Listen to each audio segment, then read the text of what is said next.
우리은행이 자체 연구소 보고서에서 독일 국채 금리가 떨어질 가능성이 높다고 분석했음에도 불구하고 DLF 상품을 계속해서 판매한 것으로 드러났습니다.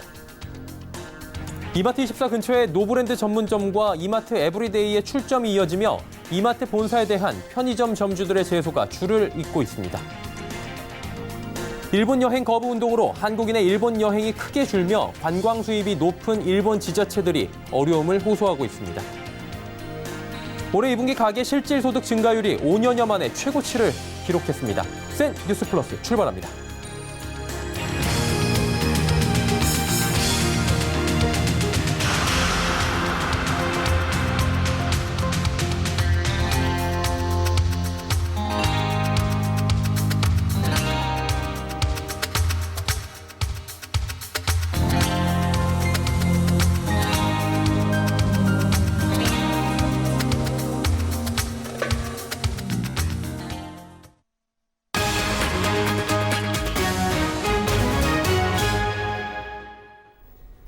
시청자 여러분 안녕하십니까? 센 뉴스 플러스 서정덕입니다. DLF 사태에 대한 은행들은 이렇게 반박합니다. 고객들에게 위험한 투자 상품임을 당시에 설명했고 은행 측도 금리 시장이 그렇게 될 줄 몰랐다는 겁니다. 하지만 은행 내부에서 경고음을 울렸는데도 우리은행은 계속해서 DLF 상품을 팔았던 것으로 드러났습니다. 고현정 기자입니다. 우리은행은 올해 3월부터 독일 국채 DLF 판매를 시작해 지난 5월까지만 총 1,255억 원어치 이상의 상품을 팔았습니다. 심지어 만기가 4개월에서 6개월로 짧고 만기 연장도 되지 않는 초단기 상품이라 판매 전액 원금 100% 손실이 확실시 되고 있습니다. 1,200억 원대 피해가 발생하게 된 건 지난 3월 22일 독일 국채 금리가 2년 반 만에 마이너스 영역에 진입하는 등 선진국 경제 전망이 나빠지면서 중장기 채권 금리가 급격히 하락했기 때문입니다.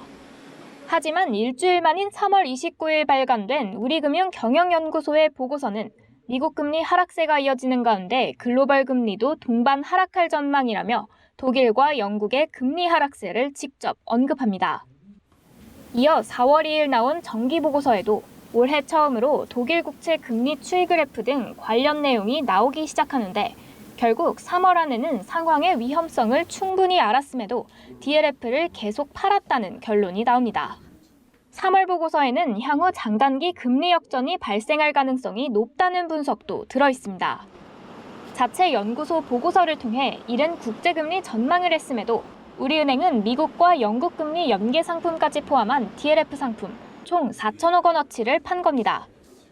DLF 상품은 장단기 금리 차가 일정 수준 이상일 때 수익을 얻어가는 구조라 만기 내에 장단기 금리 차가 급격히 좁혀지거나 장단기 금리 역전 현상이 발생하면 가입자들이 원금 대부분을 잃게 됩니다. 같은 기간 다른 은행은 금리 하락 시 수익이 나는 상품을 권하거나 관련 상품 판매를 중단했던 것과는 상반되는 행보입니다. 한편 우리은행은 DLF 투자자 대응팀을 가동해 피해 수습에 집중하고 있다는 입장입니다. 서울경제TV 고현정입니다. 원금이 보장되지 않는 금리 연계형 파생 결합증권이 지난해 3조 원 넘게 발행되며 사상 최대치를 기록했습니다. 금융투자협회에 따르면 지난해 금리를 기초자산으로 한 DLS 발행 금액은 12조 6천억 원으로 이 가운데 원금 비보장형이 3조 2천억 원에 달했습니다. 원금 비보장형은 원금 보장형보다 좀 더 공격적인 투자를 통해 상대적으로 높은 수익을 기대할 수는 있지만 그만큼 위험도 큽니다. 원금 비보장형은 지난 2013년 1,500억 원에 그쳤지만 수익이 높다는 이유로 급증하며 5년 새 22배까지 늘어났습니다. 편의점 이마트24 점주들이 끊임없는 이마트 계열사 간 근접 출점에 공정거래위원회에 이를 바로잡아달라며 이마트 본사를 줄줄이 제소하고 있습니다. 이마트24 인근의 노브랜드 전문점과 이마트 에브리데이 출점이 이어지며 점주들이 걱정해야 할 경쟁 상대가 아이러니하게도 이마트 계열사가 됐기 때문입니다. 이마트는 점포 형태가 다르다고 강변하고 있지만 이마트를 믿고 편의점을 오픈한 가맹점주들은 날벼락을 맞은 셈입니다. 문다혜 기자가 전해드립니다. 부산 명지동에 있는 이마트24 명지오션시티점. 이 편의점 점주는 지난달 공정위의 이마트 본사를 가맹사업법을 위반했다며 신고했습니다. 이마트24가 오픈한 지난 2월 이후 5개월 만인 지난 7월, 약 100m 거리에 이마트 계열사인 기업형 슈퍼마켓 이마트 에브리데이가 오픈했기 때문입니다. 가맹사업법 제12조에 따르면 가맹본부는 정당한 사유 없이 가맹계약 기간 중 가맹점 사업자의 영업지역 안에서 가맹점 사업자와 동일한 자기 또는 계열회사의 직영점이나 가맹점을 설치하는 행위를 해서는 안 된다고 규정하고 있습니다. 이마트 에브리데이 근접 출점으로 이 편의점은 매출 급감과 같은 큰 공경에 처했습니다. 노브랜드보다는 편의점하고 이렇게 유사한 구색이 구색면에서 거의 같으니까 담배도 동일하게 취급하고요. 뭐 구색면이나 또 가격면에서 저희 편의점보다는 비교 우위에 있으니까 사실 뭐 경쟁이 좀 힘들죠. 간판도 거의 똑같고요. 일반 손님들은 잘 모르세요. 이마트 본사에 대한 편의점 점주들의 제소는 이번이 처음이 아닙니다. 수원과 울산, 광주 등 확인된 것만 10명 이상의 이마트24 점주들이 노브랜드 근접 출점으로 이마트 본사를 공정에 잇따라 신고한 바 있습니다. 서울경제TV 확인 결과 현재 서울과 경기, 부산의 경우 이마트24 인근에 노브랜드가 출점한 경우가 20건, 이마트 에브리데이가 근접 출점한 피해 사례는 14건으로 총 34건입니다. 여기에 이마트 본사가 노브랜드와 이마트 에브리데이를 확장하겠다고 나서고 있어 향후 근접 출점 갈등은 더욱 격화될 전망입니다. 그러나 이마트 측은 점포 간 업태가 다르다며 문제가 될 것이 없다는 입장을 고수하고 있습니다. 이마트는 이마트 에브리데이 점주가 원해서 오픈한 것일 뿐이라고 반박하며 책임을 다른 점주에게 떠넘기고 있습니다. 서울경제TV 문다입니다. 이마트24 인근의 노브랜드 전문점에 이어 이마트 에브리데이 근접 출점마저 이어지자 점주들은 문을 닫을 수밖에 없다고 호소하고 있습니다. 문다희 기자가 부산과 울산의 직접 근접 출점 피해 때문에 폐점 위기에 몰리고 있는 이마트24의 점주들을 만나고 왔습니다. 아무런 본사에서는 아무런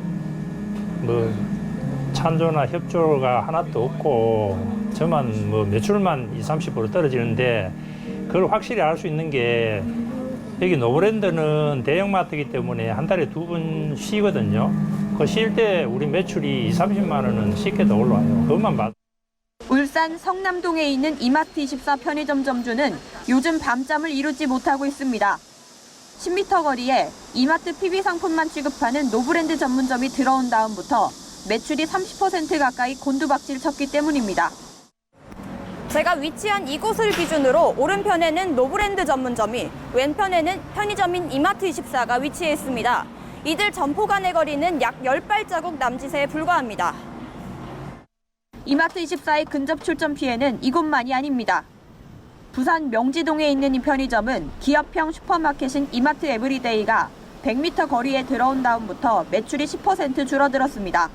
이제 매출은 한 10% 이상 이제 오픈 후에 줄어들었고요. 객수는 한 5% 이상 그렇게 지금 빠진 상황입니다. 에브리데이가 의무 휴업을 하는 날은 저희가 매출이 올라가더라고요. 평소 대비해서 한 20% 이상. 사정이 이렇자 영세상인들인 이마트24 점주들은 울며 겨자 먹기로 폐점을 고려하고 있습니다. 하지만 폐점도 쉽지 않습니다. 적게는 수백, 많게는 수천만 원에 달하는 위약금을 물어야 하기 때문입니다. 1년 동안 매출 손실과 또 어차피 폐점하게 되면 자기네들이 사유라고 인정을 안 하니까 그것도 내가 물어줘야 되거든요. 폐점 위약금이 2천만 원에 3천만 원 정도 될 거예요. 손해배상 금액은 대략적으로 한 5천에서 1억? 이들 점주들은 매출 급감을 견디다 못해 결국 공정거래위원회에 이마트의 근접 출점을 신고한 뒤 이마트를 상대로 힘겨운 싸움을 벌이고 있습니다. 서울경제TV 문다입니다.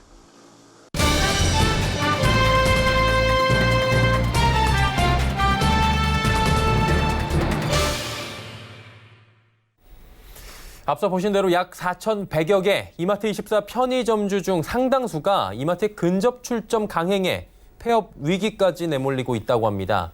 단지 편의점이 아니라는 이유로 이마트24 인근의 노브랜드 전문점, 또 기업형 슈퍼마켓인 이마트 에브리데이가 줄줄이 문을 열고 있는 상황인 건데요. 자, 이와 관련해 이마트24 점주를 대리해 이마트 본사를 상대로 소송을 진행하고 계신 법무법인 주원의 임현철 변호사를 모시고 자세한 이야기 나눠볼까 합니다. 또 관련 취재를 계속해서 진행하고 있는 보도국의 문다혜 기자도 자리 함께합니다. 두 분 어서 오세요. 안녕하세요. 네. 일단 임 변호사님 굉장히 바쁘시다고 들었는데 오늘 함께해 주셔서 스튜디오에 자리해 주셔서 감사드리고요. 이마트24 점주를 대리해서 법원 소송 진행하고 계신데 간단하게 지금 어떤 일을 하고 계신지 소개를 좀 부탁드리도록 할까요? 네, 안녕하십니까. 저는 법무법인 주원의 임현철 변호사라고 합니다.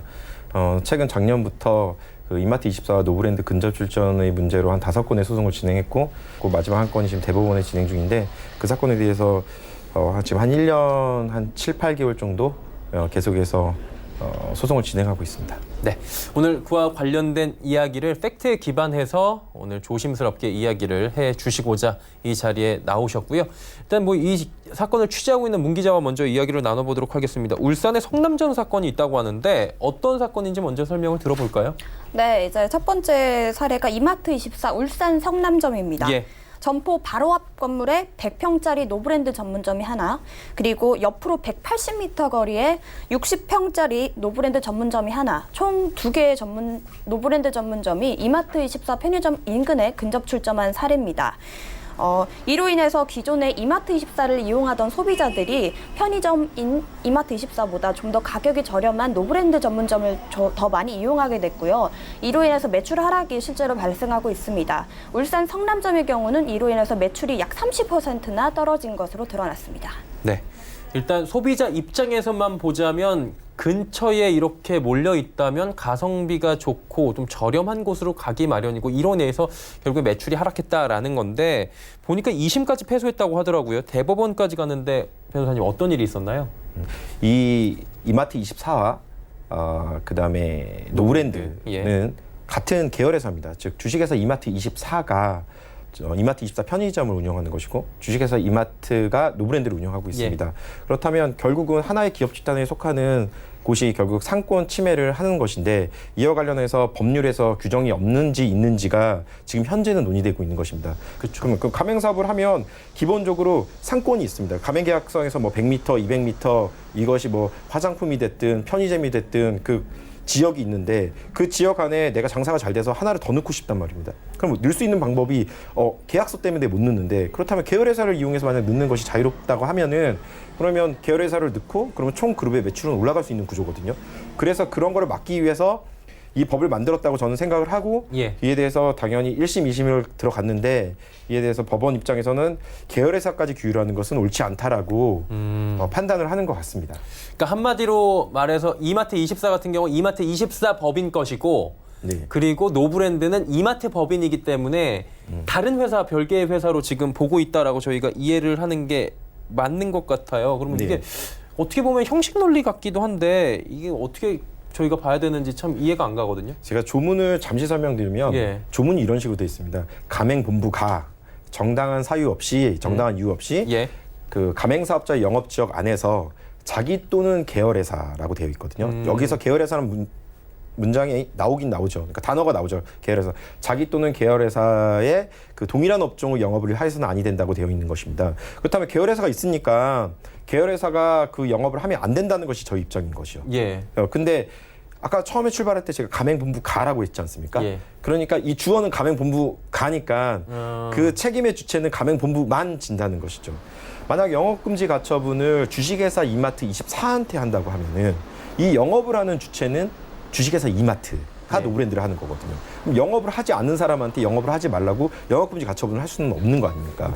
제가 한 것은 그래서 주식회사 이마트한테 노브랜드를 하지 말라고 영업금지 가처분을 넣은 거거든요. 예. 이에 대해서는 계열회사에 대해서는 규율을 하지 않는다는 거예요. 주어가 가맹본부가라고 되어 있으니까. 네네.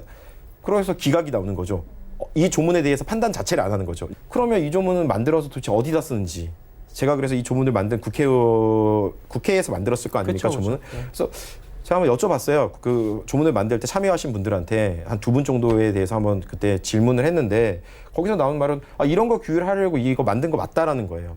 예, 이 과정에 대해서 저희가 들어봤는데 얼핏 보면 좀 어려운 얘기인 것 같긴 한데 자세히 살펴보면 저희가 생각하는 부분, 한마디로 뭐 일반 사람들이 생각할 수 있는 부분이 법리 해석 하나하나에 따라서 굉장히 판결이 다르게 나올 수도 있고 또 그 부분들이 다르게 나왔다고 해서 어떻게 또 질의를 할 수 있는 것도 아닌 거고 참 어려운 부분들이 많은 것 같은데 이 가장 실망하고 계실 분들은 같이 소송을 제기하셨던 20분까지 패소하신 이마트24 점주분들일 것 같아요. 네. 문 기자 취재하고 왔잖아요. 어떤 네네. 반응이신가요? 네, 일단 노브랜드 근접 출점으로 인해서 피해를 본 많은 이마트24 점주님들이 계신데요. 사실 이마트24 점주님들이 소송 결과에 대해서 조금 주목을 많이 하고 계셨습니다. 그런데 법원이 사실은 점주 편이 아니고 본사 측에 손을 들어주면서 이마트 본사와 싸움을 포기하는 사례가 좀 덜어 있었습니다. 초기에 이마트 같은 경우에는 점주들에게 폐점 위약금을 물어주고 폐점을 시켜주는 형식을 이어오다가 정작 소송에서 승소를 하자 점주들을 상대로 위약금을 면해주는 합의를 이제는 해주는 합의가 급격히 줄었습니다. 일단은 그 큰 기업과 싸우다 보니까 지쳐서 포기하시는 분들도 지금 생기고 있다라는 부분인 것 같은데 일단 노브랜드 이야기가 저희가 하고 있는 것 같은데 SSM이라고 하죠. 이마트 에브리데이 여기도 사실은 뭐 같은 회사인데 여기 근접 출점 문제도 굉장히 심각하다 뭐 이런 얘기들이 있었어요.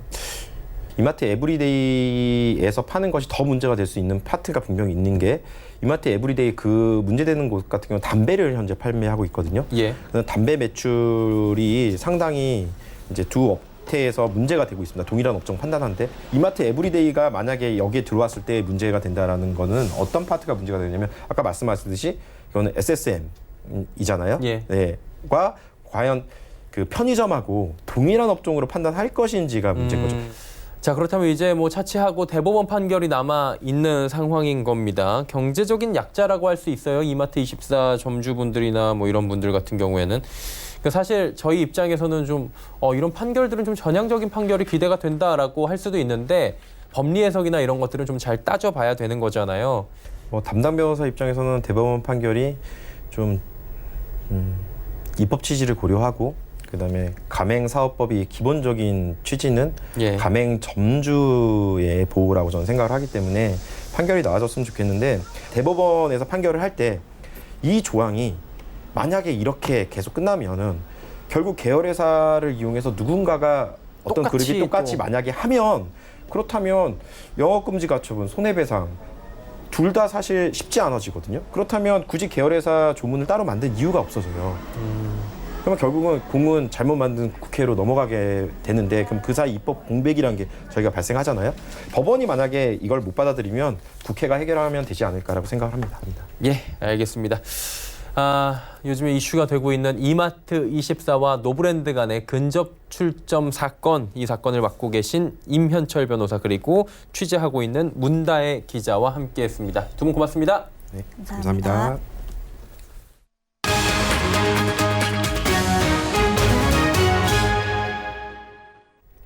일본 여행 거부 운동으로 한국인의 일본 여행이 크게 줄며 어려움을 호소하는 일본 지자체들의 목소리가 커지고 있습니다. 일부 지자체들은 한국인 관광객을 환영한다며 자구책 마련에 나서기도 했는데요.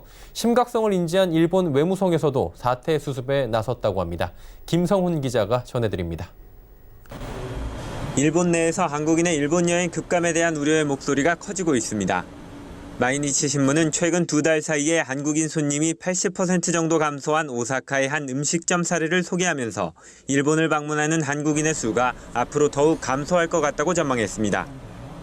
요미우리 신문도 부산과 규슈를 잇는 쾌속선 이용객이 줄었고 대한항공은 한국과 일본을 잇는 6개 노선의 운항을 휴업 또는 중단하기로 했다고 보도하면서 한국인에게 인기 있는 규슈나 홋카이도의 관광 관계자로부터 비명이 나오기 시작하고 있다고 전했습니다.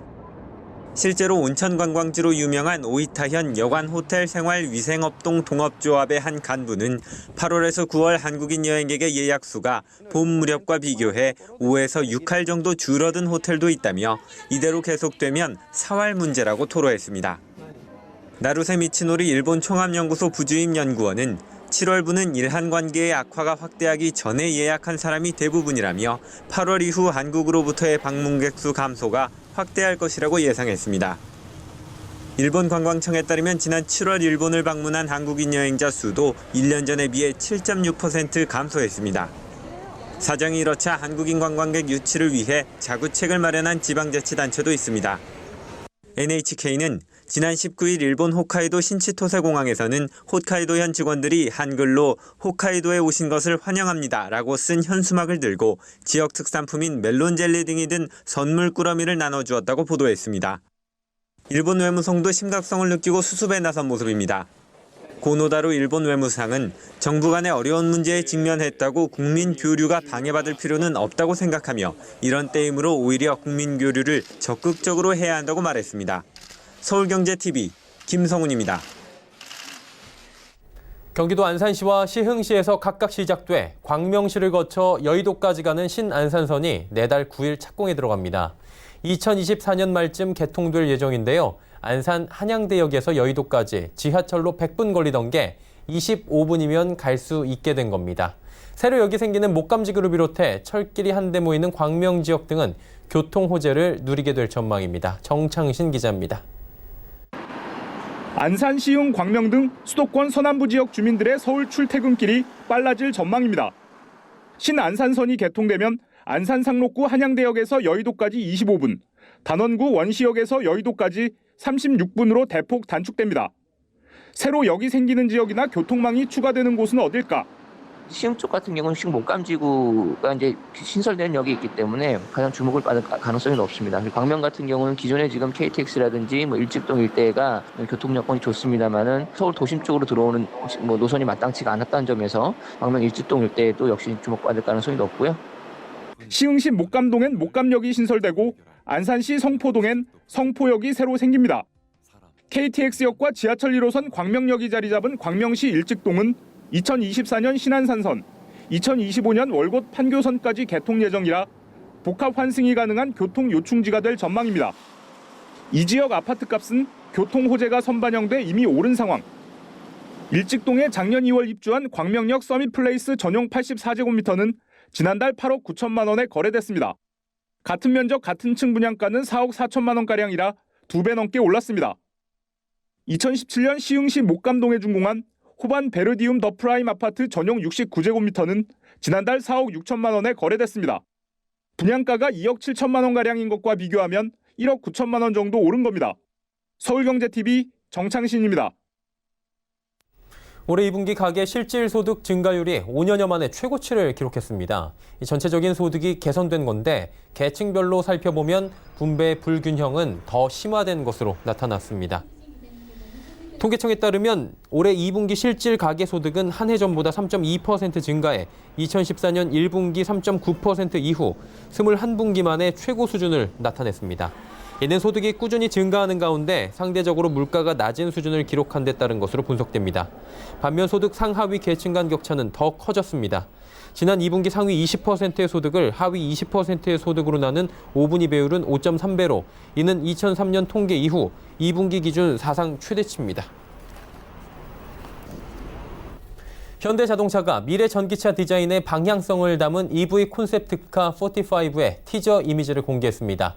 콘셉트카 45는 포니 탄생 45주년이라는 의미를 부여한 것으로 현대차 디자인의 과거와 현재, 미래의 연결고리가 됩니다. 45는 포니를 탄생시킨 콘셉트카 비크란의 디자인을 현대차의 차세대 디자인 철학인 센슈어스, 스포티니스를 토대로 재해석했습니다. 현대차 관계자는 전동화를 기반으로 한 맞춤형 고객 경험 전략인 스타일 셋 프리의 개념을 담았으며 이는 고객 중심의 라이프 스타일 브랜드로 진화하는 현대차의 새로운 시작을 보여준다고 설명했습니다.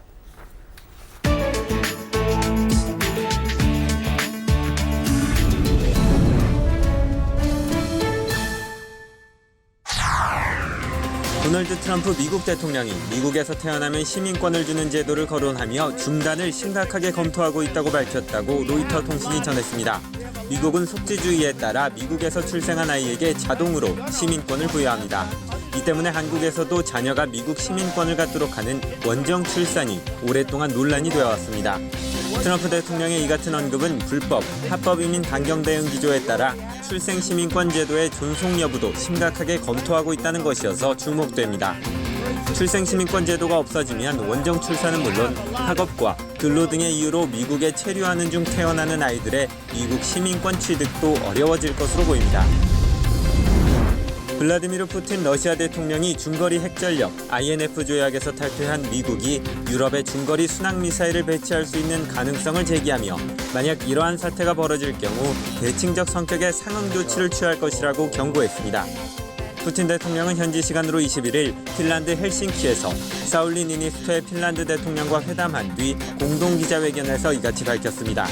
그는 INF 조약 폐기 이후 러시아의 대응과 관련해 러시아도 중단거리 미사일을 개발할 것이지만 미국의 공격 시스템이 특정 지역에 나타나지 않는 한 그것들을 배치하지는 않을 것이라고 거듭 강조했습니다.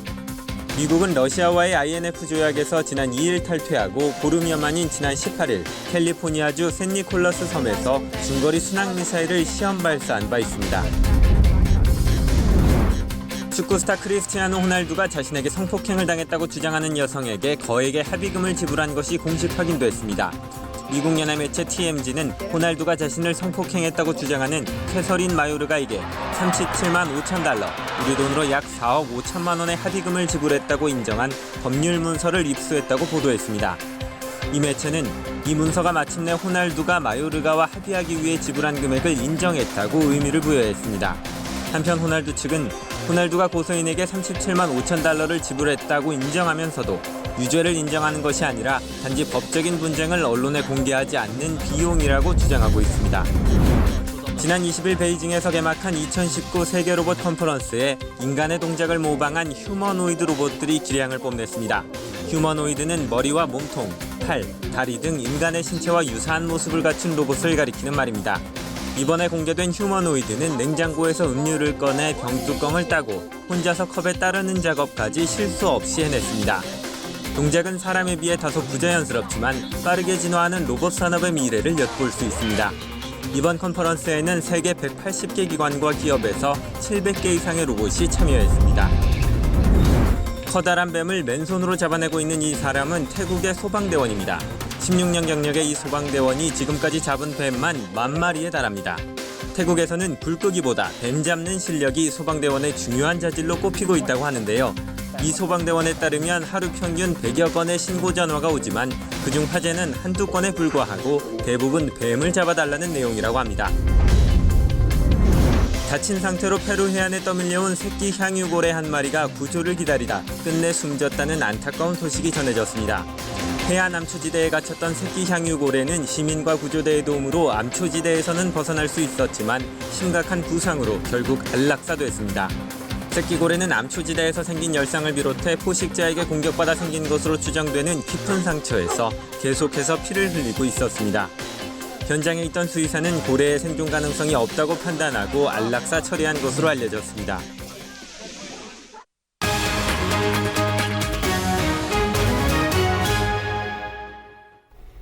근접 출점 금지법. 대기업이 골목 상권의 문어발식 확장을 금지하여 서민 경제를 보호하기 위해 만든 것 아니었습니까?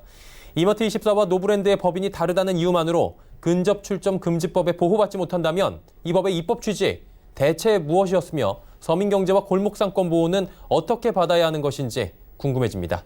뉴스 마칩니다. 고맙습니다.